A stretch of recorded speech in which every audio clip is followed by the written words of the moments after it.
Hi everyone, it's Anja from Cooking with Plants and welcome back to my kitchen. I'm super excited to share this simple recipe with you today for a creamy plant-based non-dairy milk, and it doesn't use nuts. So if you have a nut allergy, then hopefully you will give this a try and I'm sure you will love it. It's fantastic with oat milk. I like to have it in my tea. It's just really creamy, simple and very, very yummy. So first up, I'm actually going to add a banana, and I've got a very ripe banana that's been sitting in the fridge, but this is perfectly fine to eat. Even though the skin is brown, it's just because it's been sitting in the fridge, and where I am, it's very hot and fruit tends to ripen very quickly if I leave it out on my bench.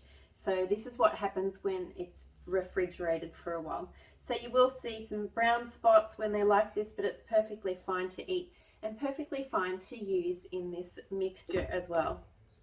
Alternatively, you can use any bananas that you have on hand, or even frozen banana works really well in this because it'll add some creaminess and make it extra cold as well. So if you're after a cold, creamy milk, then that is a great alternative for this.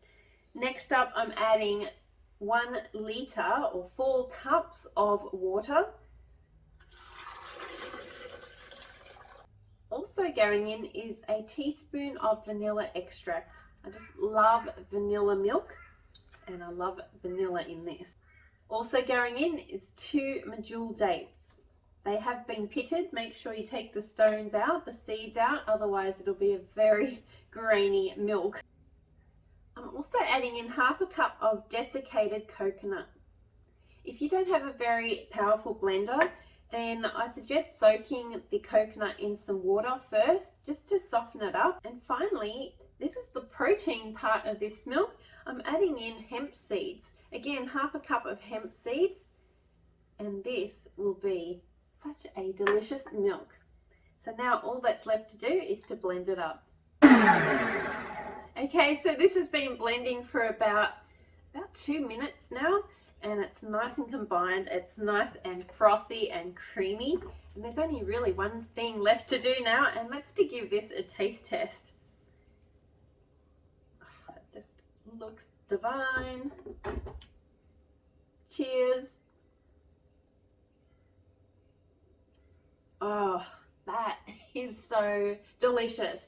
Please give this a try. If you do, join me over in my Facebook group. I would love to see photos of you making this and of what you use it on as well.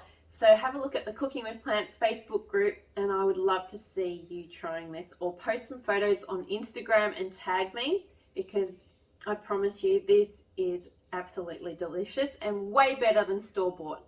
Cheers. It's really, really good.